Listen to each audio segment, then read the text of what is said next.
Good morning, everyone. My name is Brian. I'm the owner-operator at Boathouse Smokers down here in Ascension Parish, Louisiana. I got a test fire going in one of our fully insulated offsets this morning. I wanted to document the process for the customer. If you're not used to running a fully insulated cooker, it can be a little tricky. If you're used to running just a regular offset, you know, your past experience is telling you how much wood you need, and an insulated smoker is saying no, you don't need nearly that much. So it's kind of a little tricky balance to learn this thing.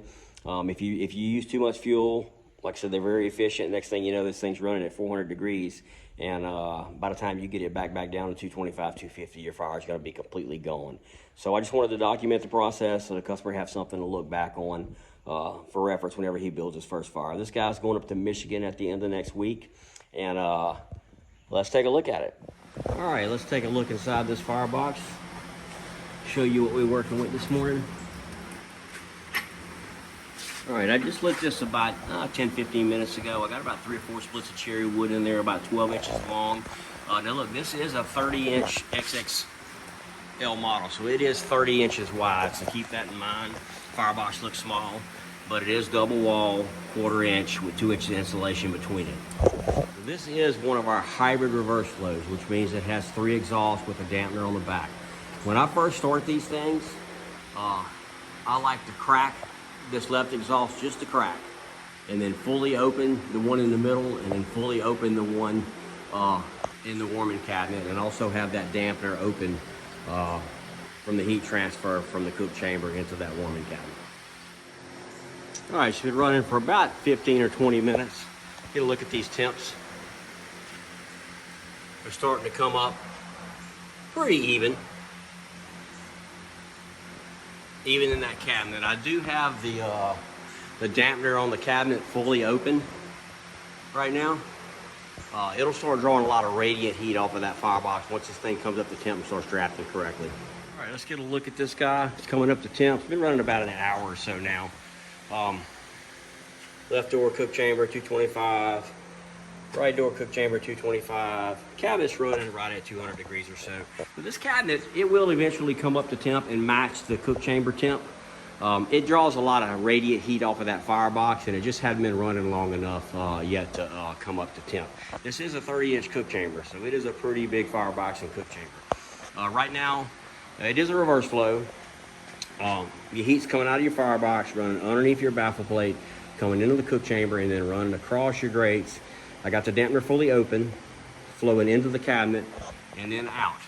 Now you notice these other 2 are open as well. When this thing is cold, I find that it runs better, just kind of cracking all 3 of the exhausts, and as it comes up to temp and starts drafting correctly, then I'll kind of fine tune it to whatever it needs to do. If I'm getting good temps everywhere, then I don't touch it. But anyway, at this point, it is safe to go ahead and start adding your food. Let's get a look inside this Firebox.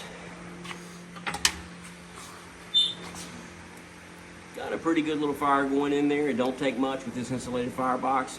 But what you want to see is you want a bunch of embers down in there. The more embers you have in this thing, the longer this thing runs, the easier it's going to be to maintain temp. So at this point, you just want to try to maintain temp. So let's talk a little bit about that. You don't want to wait until your temp drops down below before you add a stick of wood. You're really just going to have to find out what works for you, at what point you need to add your wood. If you add it too early, you're going to get a temp spike. If you add it too late, you're going to get a heat deficit. So you got to figure out what works for you. But at this point, I am going to throw a split of wood on there. And look, this is a super efficient. This is about an 8-inch piece of wood, 3-inch diameter. These insulated Fireboxes, or insulated cookers itself, are so efficient, so it doesn't take very much. You know, so I will throw one of these on here about every 30 minutes or so to maintain temp. All right, here we are about 3 hours in. It's still locked in at 225. 225. And this cabinet is starting to climb a little bit. Like I said, it's about 210 or so. And like I said, at this point, they're so efficient. I've been using these blocks of wood right here. And I hadn't added any wood since that last one. So this thing's about, I don't know, 6 to 8 inches long, a couple inches thick. Look inside that Firebox. Ain't got much of a fire at all to maintain. Drop that in there. We get a lot of people asking, you know, what is the benefits of a really insulated cooker? And I mean, there's tons of benefits, but the main benefit is this right here.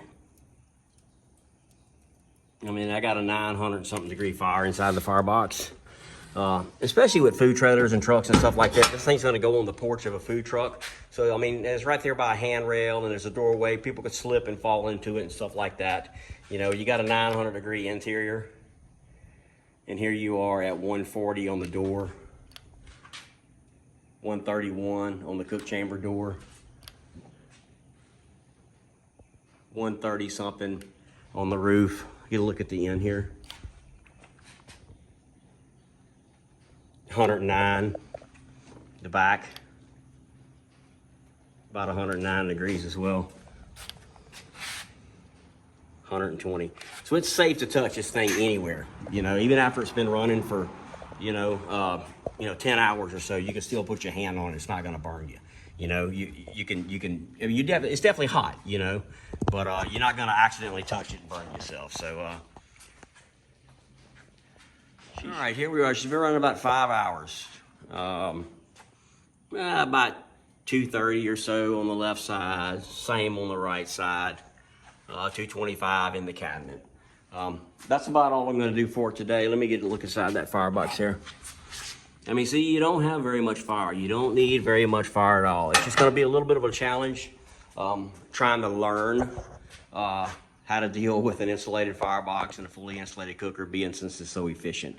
A couple fires, I think you'll get it. It's not really that difficult to do. You just got to learn when to put in, how much to put in, and what to do in that situation like that. It's no big deal for, temperature swings 10, 15 degrees ain't gonna hurt anything at all.